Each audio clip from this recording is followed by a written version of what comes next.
नमस्कार मेरे प्यारे देशवासियों, जय हिंद। मैं कुमारी चंचला,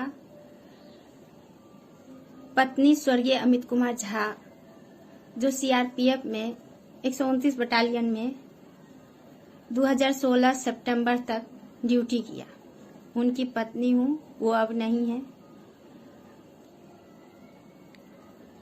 वो रेडियो ऑपरेटर थे सीआरपीएफ में।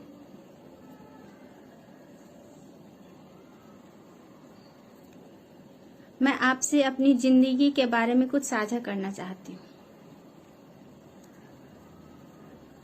दोस्तों, भारत सरकार, राज्य सरकारें, सरकार विभाग, मानवाधिकार संगठन, महिला संगठन, केंद्रीय रिजर्व पुलिस बल, शहीद एवं दिव्यांगजनों के परिवारों के कल्याण के बारे में बहुत बड़ी बड़ी बातें करती है, लेकिन जमीनी हकीकत यह है कि जिंदगी अपने ही कदमों पर चलती है।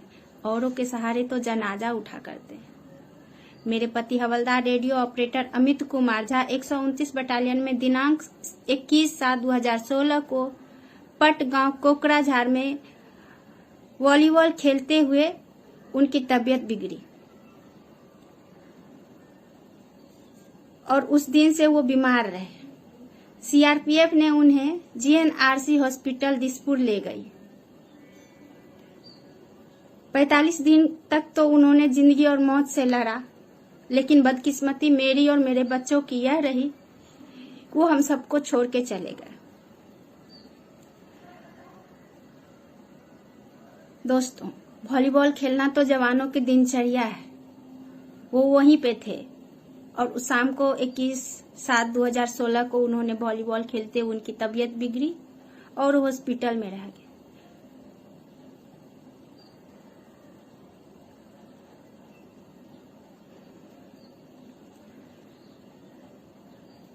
हॉस्पिटल दिसपुर में रखा, लेकिन मेरे बदकिस्मती से वो नहीं रहे।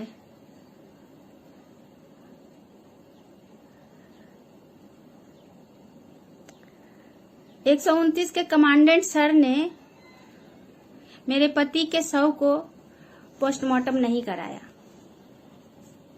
इस घटना को कोर्ट ऑफ इंक्वायरी बताई गई तथा उनकी मृत्यु को ऑन ड्यूटी नहीं माना गया। मैंने इसके संबंध में आदरणीय प्रधानमंत्री जी, गृह मंत्री जी, महानिदेशक सीआरपीएफ बल सभी को प्रार्थना पत्र दिए। अभी तक बहुत पत्र लिखा मैंने, लेकिन किसी ने संवेदनशीलता का परिचय नहीं दिया। माननीय दिल्ली उच्च न्यायालय की खंडपीठ जस्टिस एस मुरलीधर और जस्टिस आई.एस. मेहता की बेंच ने सीआरपीएफ बल के स्वर्गीय एसआई राकेश कुमार, जिनकी मृत्यु 2015 में घर से ड्यूटी जाते हुए रास्ते में हो गई थी, उनको भी ऑन ड्यूटी बताया। मेरे 4 बच्चे हैं, 3 बेटी है, 1 बेटा है। बेटा अभी बहुत छोटा है, अभी उसका मात्र 5 साल उम्र है और मैं भागलपुर में रेंट पे 4 बच्चों को लेकर के रहती हूँ। मुझे मामूली सा पेंशन दिया जा रहा है, उसी में अपना गुजारा कर रहे हैं। इसी में पढ़ाई, कपड़ा, तबीयत बिगड़ जाए तो शादी ब्याह, कितना खर्चा होता है एक आम परिवार में, हो तो आप सबको पता ही है। मैं उसी पेंशन में कर रही हूँ सारा काम। कहने का मतलब यह है कि मेरे पति को ऑन ड्यूटी नहीं दिखाया गया। नहीं दिखाने के कारण मुझे एक्स ग्रेसिया, जो सरकार की तरफ से 10 लाख मिलता है, वो नहीं मिला और पोस्टमार्टम भी नहीं कराए। इसके वजह से मुझे 5 लाख रुपया एसबीआई बैंक से पीएमएसपी मिलना था। इलाहाबाद बैंक से मैं इंश्योरेंस करवाई थी 2 लाख रुपया, वो मिलना था, नहीं मिला। और भी ऑन ड्यूटी दिखाते तो कुछ और भी मेरे लिए फायदा होता, मेरे बच्चे को जीने का सहारा मिल जाता, क्योंकि अब तो वो रहे नहीं। मेरे पति ने 22 साल तक सीआरपीएफ में ड्यूटी किया, लेकिन जब मैं सीआरपीएफ के अफसरों से उनसे गुहार लगाई तो उन्होंने कहा मैं कुछ नहीं कर सकता, आपकी किस्मत और आप जानो।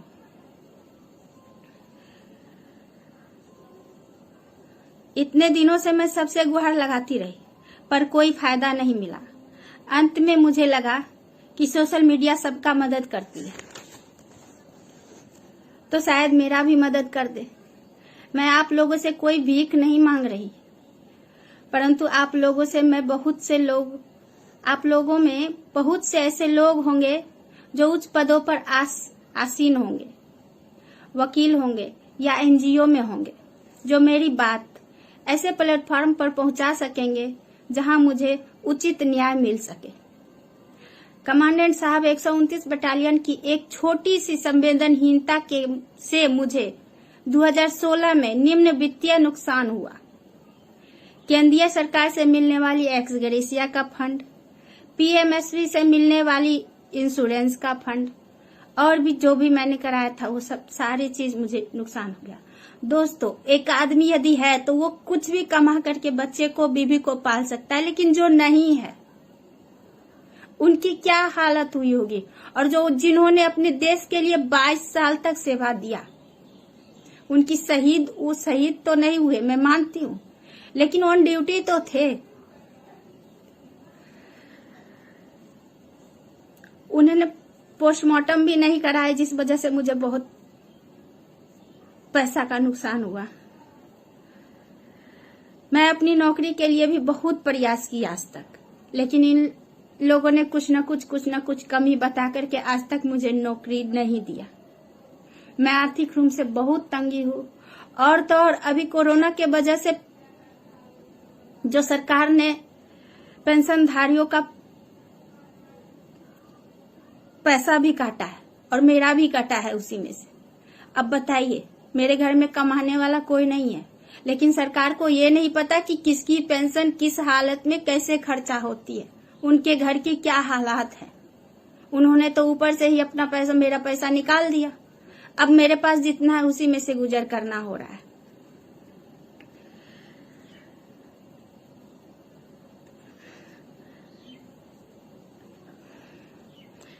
आप लोग मेरे दर्द को समझिए। आपको नहीं पता यह वीडियो मैं कितना हिम्मत जुटाने के बाद बनाई हूँ।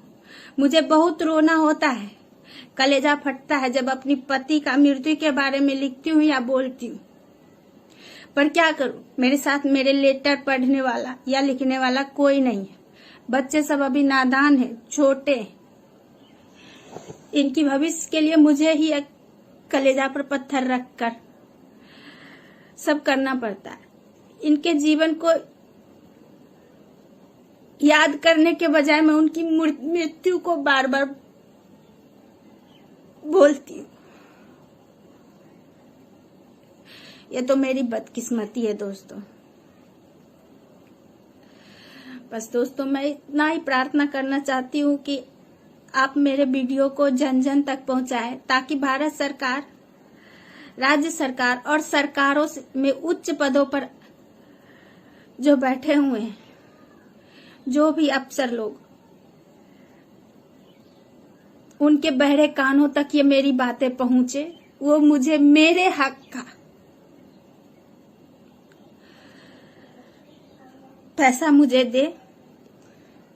मेरे पास उनका इतना पैसा नहीं कि मैं सुप्रीम कोर्ट, हाई कोर्ट अथवा इधर उधर जाऊं। आज तक तो मैं बहुत भटकी, बहुत परेशान हुई, लेकिन कुछ नहीं हुआ, कुछ नहीं मिला मुझे। इसलिए दोस्तों, आप सबसे नम्र निवेदन है कि मेरी इस वीडियो को ज्यादा से ज्यादा शेयर करें, उतना उस जगह पे पहुंचा दे कि मेरे हक की लड़ाई मुझे मिल जाए। और मेरे जैसे बहुत सारे बहना है जिनको भी मेरे जैसा ही बहुत पैसा मारा जाता है सीआरपीएफ के अफसरों के तरफ से। उनके रूल रेगुलेशन बहुत ही दिखावे के कुछ होते हैं और करने के कुछ होते हैं। इसलिए सबको प्रणाम दोस्तों, ज्यादा नहीं मैं बोल नहीं पाऊंगी। जय हिंद, वंदे मातरम, नमस्कार।